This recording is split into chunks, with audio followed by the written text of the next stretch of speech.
यदि संसार का कोई मनुष्य बेल दूध का प्रयोग करता है, बेल दूध से मतलब होता है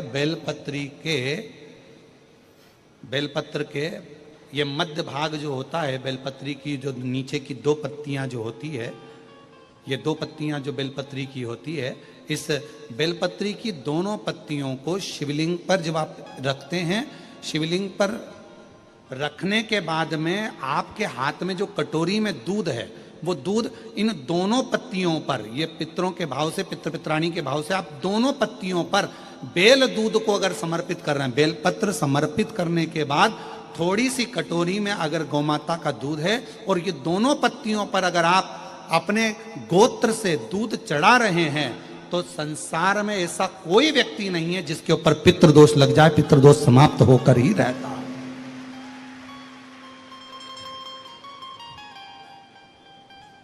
शिवलिंग पर बेलपत्र चढ़ाई, बेलपत्र चढ़ाकर ये नीचे की जो पत्ती है, आपका जो दूध का भाग है वो दो पत्ती पर चढ़ना चाहिए, तीसरी पत्ती पर जल का भाग आता है, दो पत्ती पर आपका दूध का भाग रहे। और जब बेल दूध का प्रयोग आप करते हैं और दूध बाबा को 16 दिन श्राद्ध के अगर कोई कह दे कि आपके घर में पितृदोष है, ये दोष है, वो दोष है, सारे दोष आपके यहाँ लग गए हैं, और आपके यहाँ ये 4 लक्षण अगर पितृदोष के दिख रहे हैं जो पहले कथा में वर्णित किए, अगर ये लक्षण दिख रहे हैं तो श्राद्ध पक्ष के 16 दिन पहले दिन से आप चालू हो जाओ। बेलपत्री शिव जी को चढ़ाया, कटोरी में या चम्मच में 2 बूंद का भी अगर दूध लेकर गए हो, थोड़ा सा भी, बस 2 पत्ती पर आपने दूध समर्पित करा और 1 लोटा जल जो तीसरे नंबर की पत्ती है उस पर समर्पित करा। आपको 16 दिन करने के बाद आपको खुद अनुभव होगा 17वें और 18वें दिन से कि मेरे घर में ऐसा लग रहा है कि सब शांति है और कोई किसी से चिढ़कर बात नहीं कर रहा, लक्ष्मी की वृद्धि अपने आप होना प्रारंभ। देवाधिदेव महादेव ने बेल और दूध का जो प्रयोग है, उस प्रयोग का साधारण फल नहीं है, बहुत फल। और श्राद्ध पक्ष में मेरी जीजियों से निवेदन है, मेरी बेटियों से, मेरी माताओं से, अगर तुम्हारे घर में 25 साल तक भी औलाद नहीं हुई, 20 साल हो गए, 25 साल हो गए, 30 साल हो गए, 28 साल हो गए, 15 साल भी हो गए, 10 साल भी हो गए और संतान का सुख नहीं है, तो श्राद्ध पक्ष में प्रतिदिन अपना जो पानी का हंडा होता है, परिंडा होता है, क्या बोलते हैं हैदराबाद में, हमको उसको नहीं मालूम, जहां पर पीने का पानी भरते हैं, हंडा बोलते हैं, मटका बोलते हैं, बाल्टी पानी की या हंडा, मटका, गगरा, जो भी भर कर रखते हो रसोई घर के अंदर पीने का, उस पानी के भरे हुए हंडे के पास में पितरों का स्थान होता है। वो पितरों के स्थान के पास में कटोरी में थोड़ा सा दूध रखिए, एक बेलपत्र रखिए, और वो बेलपत्र और दूध को आप प्रतिदिन 16 दिन तक लगातार शिव जी को रोज रखो, रोज समर्पित करना प्रारंभ करो। बस बेलपत्र शिवलिंग के ऊपर और दूध जहां अशोक सुंदरी का स्थान है, आपको मालूम होगा, जरा ध्यान देंगे, ये शिवलिंग, ये जलाधारी, ये भगवान शंकर का शिवलिंग है, ये जलाधारी है, माता पार्वती जी का हस्त कमल, और सामने जो चरण है जहां से पानी बहता है, राइट भाग गणेश जी का, लेफ्ट भाग कार्तिकेय जी का, बीच में एक मोटी सी लाइन होती है जिसको अशोक सुंदरी कहा जाता है। शंकर भगवान की 6 बेटियां हैं, 6 बेटियों में शंकर जी के ऊपर जो कलश रखा होता है, उसमें से जो बूंद बूंद पानी गिरता है, वो कलश 5 बेटियों का स्थान होता है, जया, विषहरा, शामली बारी, दौतली और देव। ये शिव जी की 5 लड़कियां ऊपर और एक बेटी अशोक सुंदरी, सामने जो मोटी सी लाइन होती है जहां से शिव जी पे चढ़ा हुआ पानी गिरता है, उसके बीच में जो लाइन होती है वो अशोक सुंदरी का स्थान है। तो जिसके यहां संतान का यदि सुख नहीं है तो 16 दिन एक प्रयास करें, तुम रुकेश्वर महादेव का नाम लेकर शंकर जी के ऊपर तो चढ़ाएं बेलपत्र, जो तुमने परिंडे के पास, हंडे के पास रात्रि को रखा है, 16 दिन के रोज एक बार रखो और रोज एक बार चढ़ाओ। रखा, वो दूध को अशोक सुंदरी के स्थान पर समर्पित करना है और बेलपत्र को शिवलिंग पर समर्पित करना है। 16 दिन कर देखिए, उसके 3 महीने के अंदर देवाधिदेव महादेव की कृपा से गर्भ जरूर ठहरेगा, शिव की कृपा जरूर, शंकर की करुणा जरूर, गर्भ अवश्य ठहरेगा। पर नाम स्मरण रखना है। कौन से महादेव? जम के बोलो जरा, तुम रुकेश्वर महादेव। फिर से बोलिए, तुम रुकेश्वर महादेव। तुम रुका जी कौन? जिन्होंने भगवान शंकर की अविरल भक्ति को, भगवान शिव की अविरल रचना को, भगवान शिव के मंत्र जाप को, शिव जी के स्मरण को, भगवान शंकर की अविरल कथा को निरंतर गाया। ब्राह्मण को भोजन नहीं करा पा रहे हैं, मान लो आप गौ माता को रोटी नहीं दे पा रहे हैं, स्वान को भोजन नहीं दे पा रहे, कौए को भोजन नहीं दे पा रहे हो, और मान लो गया ब्रह्म कपाली या कहीं पिंडदान नहीं कर पा रहे हो, तिलांजलि तर्पण नहीं कर पा रहे हो, तो एक काम जरूर करना, जल के पात्र में 2 बूंद गंगा जल डालना और वो गंगा जल शंकर को रोज 16 दिन तक चढ़ाइए, पितृदोष समाप्त हो जाए। जब ज्यादा घर में पितृदोष हो ना, ऐसा लगे कि पितृदोष बहुत ज्यादा है, 1 रुपए कमा रहे हैं, 1.25 रुपए खर्च हो रहा है, हाथ में पैसा नहीं टिक रहा, दुकान 4 दिन अच्छी चल रही है, फिर व्यापार डाउन हो जाता है, कोई पैसा लेकर भाग गया, नहीं दे रहा, कहीं कर्जा मात्रा बढ़ गई है, ये पितृदोष के लक्षण है कुछ। इसमें आपके घर में जो भी रुद्राक्ष पड़ा हो, जो भी रुद्राक्ष रखा हो, क्योंकि संभाल के तो आप रखते नहीं, पटक देते हो यहां में, जो भी रुद्राक्ष आपके घर में रखा हुआ, एक पानी के पात्र में उस रुद्राक्ष को डाल दीजिए, उसमें 1 चावल का दाना डाल दीजिए। महाराज, परिंदा जहां होता है, मटका, हंडा या रसोई घर में आपका जो पानी भरने का स्थान होता है, जिसको आरो वारो क्या क्या लगा के रखते हो, उसी के कहीं पास में उस कलश को रख दीजिए, ऊपर से उसको ढक दीजिए। शाम के समय, सुबह रखा 10 बजे से 12 बजे के बीच में, शाम के समय प्रदोष काल में भगवान शंकर का नाम स्मरण कर कर, ओम नमः शिवाय बोलकर, श्री शिवाय नमस्तुभ्यम बोलकर, या महामृत्युंजय मंत्र का स्मरण कर कर, या गायत्री मंत्र का स्मरण कर कर, जो मंत्र आपकी बुद्धि में, विवेक में समाहित हो, उस मंत्र का नाम लेकर राम कृष्ण हरि जो बोल सकते हो, एक घी का दिया अवश्य प्रज्वलित करें, लंबी बाती का। कौन सी बाती का? फूल बत्ती का नहीं, गोल बत्ती का नहीं, लंबी बाती का। बत्ती का मुख दक्षिण की ओर, कहां पर होना चाहिए? दक्षिण की ओर, ना पूरब, ना पश्चिम, ना उत्तर। बत्ती का मुख कहां हो? दक्षिण की ओर। जैसे श्राद्ध पक्ष में ब्राह्मण को जब भोजन कराते हैं तो ब्राह्मण का मुख श्राद्ध पक्ष के भोजन कराते समय अगर पूरब, पश्चिम और उत्तर का होता है तो श्राद्ध के भोजन का फल नहीं मिलता। उसका मुख दक्षिण का होता है तो हमारे घर के जितने भी पितर उस तिथि में गए होते हैं सबको उसका भाग मिल जाता है और पितृदोष समाप्त हो जाता है। इसलिए ब्राह्मण का मुख श्राद्ध पक्ष में भोजन कराते समय दक्षिण का होना चाहिए।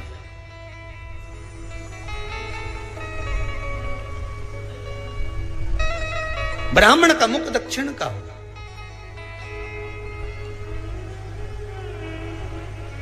यहां तक शास्त्र कहता है महाराज, अगर गौ माता को श्राद्ध पक्ष में अगर भोजन दे रहे हो तो गाय का मुख अगर दक्षिण का है, गाय का, आपका मुख भले उत्तर का हो, गाय का मुख दक्षिण का हो, आपका मुख भले पूरा पश्चिम कहीं का, गाय का मुख अगर दक्षिण में है, अगर आपने दक्षिण में गाय को खड़ी कर रखा है और दक्षिण में उसका मुख और आप भोजन दे रहे हो तो शास्त्र कहता है कि किसी पिंड की जरूरत नहीं पड़ती, गाय स्वतः कल्याण कर देती है, गौ माता स्वतः कल्याण कर।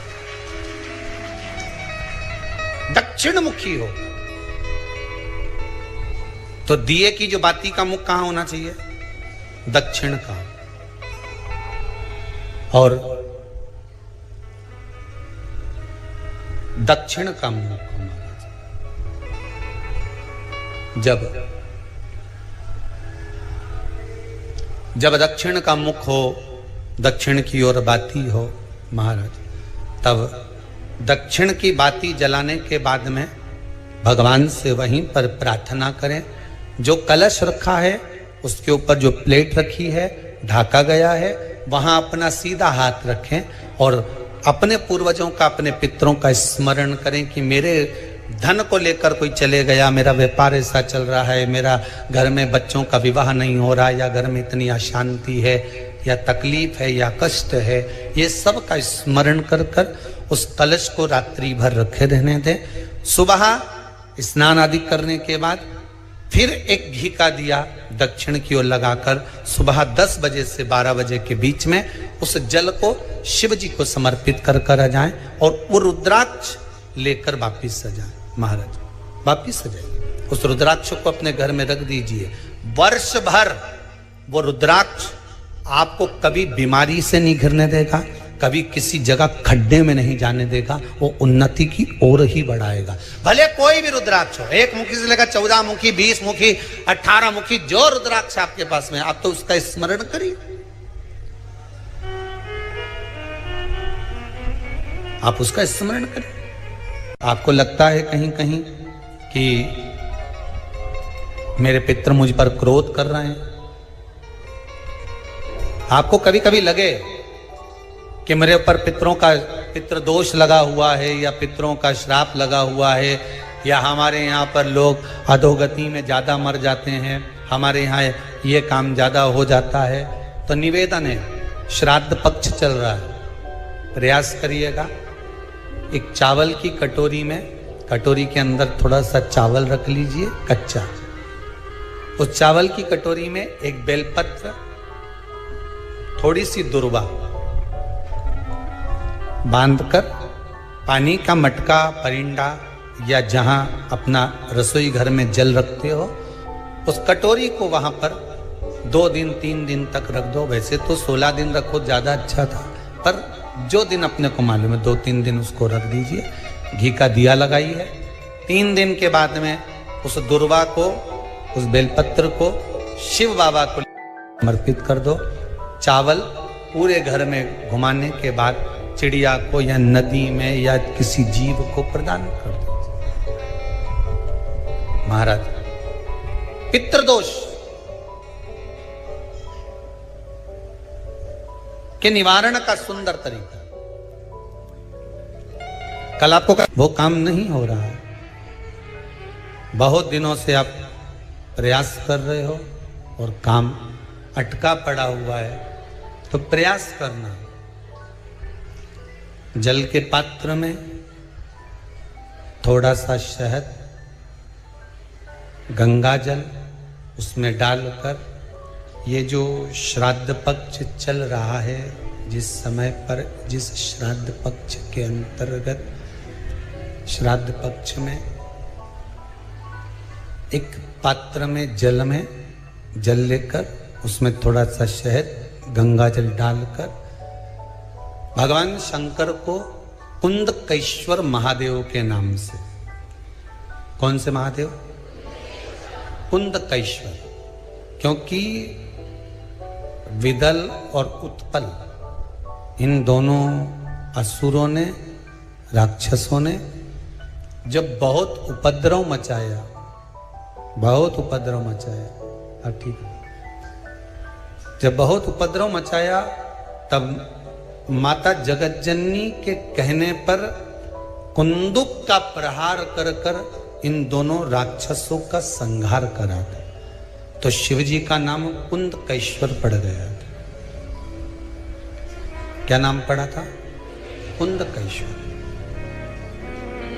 कहते हैं बहुत बांधाओं में जब व्यक्ति पड़ जाता है, बहुत बांधाओं में जब व्यक्ति चला जाता है, कुछ ना कुछ समस्याओं में जब व्यक्ति फंसा रहता है, पड़ा रहता है, तो कुंदकेश्वर महादेव का स्मरण करना चाहिए। एक प्रयास और करना, छोटा सा प्रैक्टिकल करने में क्या जाता है। दुकान पर ग्राहक नहीं आ रहे ना,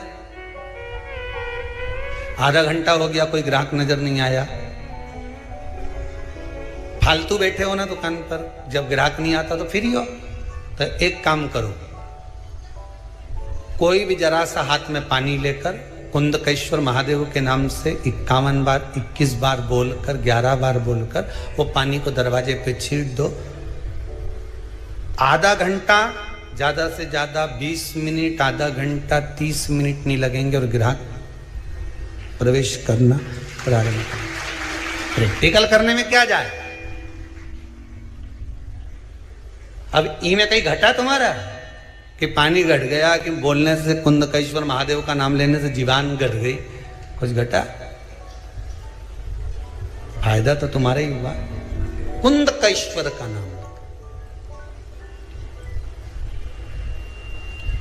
कोई काम अटक रहा है, शहद जल के पात्र में डालिए और थोड़ा सा गंगा जल डालकर इसी श्राद्ध पक्ष में किसी भी दिन जब तुम्हारा मन पड़े तब शंकर जी को समर्पित कर और साथ में 1 लोटा पानी, 1 कलश जल का अलग से लेकर जाओ। जब शहद का जल शंकर जी को समर्पित कर दो, उसके बाद सादा जल शंकर जी को अवश्य समर्पित करके। शहद का जल बांधाओं को हर लेता है, बांधा को हरता है।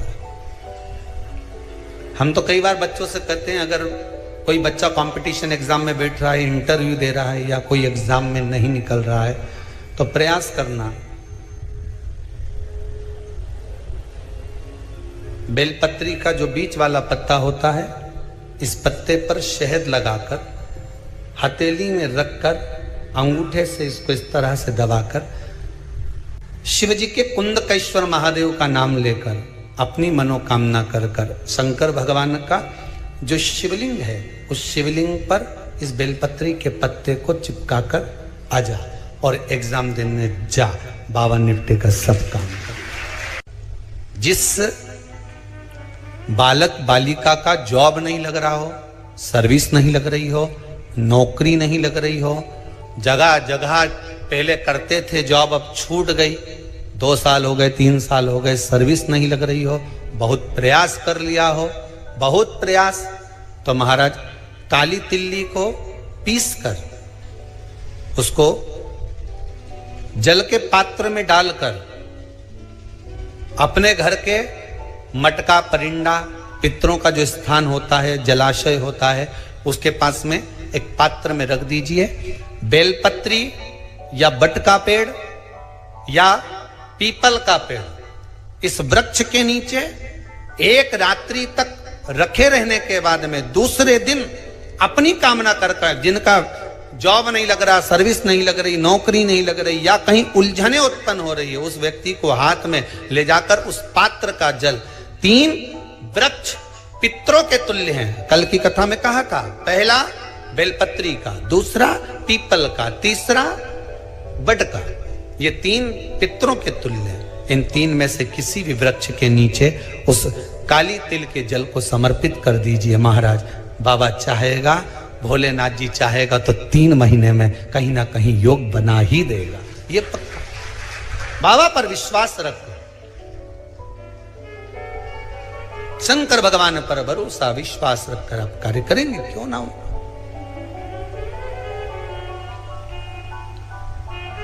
श्राद्ध पक्ष में महाराज पीपल के पेड़ के नीचे मात्र काली तिल्ली का पानी ही डाल देने से पितृदोष का निवारण हो जाता है।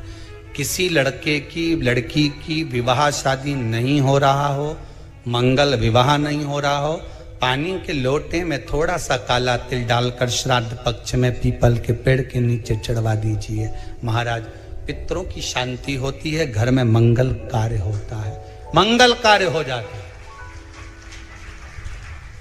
पितृदोष का निवारण होता है।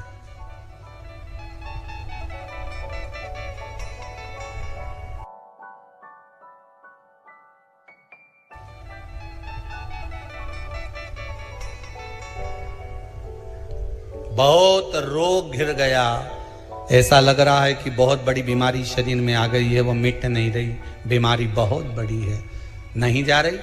सरसों का फूल भगवान शंकर को चढ़ाना प्रारंभ कर दो। सरसों तो आप अपने घर के अंदर भी बो सकते हो, उसमें पीला फूल ही जाता है, शिव जी को चढ़ाना चालू कर दो, बीमारी समाप्त होना प्रारंभ। शिव को समर्पित किया गया एक एक भाग, एक एक भाग। महाराज लगे ऐसा कि घर में शांति नहीं है, सुख लक्ष्मी तो है, परिवार भी छोटा है पर शांति नहीं। जब देखो जब किसी ना किसी का मुंह चलता रहे, क्रोध में बोलते रहें, शब्दों के तीर चलते रहें, शांति नहीं है। प्रयास करिए श्राद्ध पक्ष में जिस समय पर ब्राह्मण को भोजन करने के लिए बिठाएं, या श्राद्ध पक्ष के अंतर्गत ब्राह्मण जब घर में भोजन ग्रहण कर रहा हो, उस समय पर थोड़ा सा कोई सुगंधित पदार्थ, इत्र आदि, पानी के मटके के पास, परिंडे के पास में, जलाशय के पास में उस इत्र को थोड़ा सा कोई रुई में रखकर छोड़ दीजिए। घर में कभी क्लेश नहीं हो सकता, शांत का माहौल हो जाए। पितृपक्ष में किया जाए, पितृपक्ष। और एक बात और अच्छे से ध्यान रखिएगा, आप ब्राह्मण को भोजन कराएं ना कराएं, आपने धूप छोड़ी ना छोड़ी वो पता नहीं, गाय को रोटी दी ना दी, स्वान को भोजन दिया ना दिया, कौवे को भोजन दिया ना दिया, चलेगा। पर जिस दिन अमावस्या के दिन पितृपक्ष समाप्त हो, उस दिन प्रदोष काल में, प्रदोष के समय पर, प्रदोष काल में शाम के समय पर जाकर किसी भी नदी, तालाब, बावड़ी, कुआं, कहीं ना कहीं जो आपके पास में हो, वहां पर एक घी का दिया, बत्ती का मुंह दक्षिण की ओर कर कर अवश्य जला कर जाना। सारे पितृदोष समाप्त हो जाएगा, सारा पितृदोष समाप्त। अमावस्या के दिन किसी भी जलाशय के पास में, नदी, तालाब, बावड़ी, कुआं, जो आपके शहर में, आपके गांव में, आपके नगर में हो, वहां जाकर लगा दे। अगर नदी, तालाब, बावड़ी, कुआं नहीं है तो पीपल का वृक्ष हो या बेलपत्री का वृक्ष हो या बट का वृक्ष हो, उसके नीचे लगा दो प्रदोष काल में। पर अमावस्या के दिन लगाएं जरूर। क्यों? क्योंकि अमावस्या 16 दिन तक पितृ मृत्यु लोक में आने के बाद में भोजन ग्रहण करते हैं। अमावस्या के दिन पितृ शाम के समय प्रदोष काल में शंकर भगवान का नाम जाप कर कर नदी, तालाब, बावड़ी पर पानी पीने जाते हैं। वहां से जल का आचमन कर कर पितृ अपने लोक को चले जाते हैं प्रदोष काल के समय पर। इसलिए प्रदोष काल में जलाशय के पास में, बावड़ी, कुआं, नदी, तालाब के किनारे पर दिया लगाया जाता है दक्षिण की ओर मुख कर कर बत्ती का। तो पितृ आशीर्वाद देते हुए जाते हैं कि फलो फूलो, आगे बढ़ो, उन्नति करो, तरक्की करो। ये पितरों का आशीर्वाद रहता है, पितरों का वर रहता है। आप देंगे उसको मिलेगा, कुछ करा ना करा।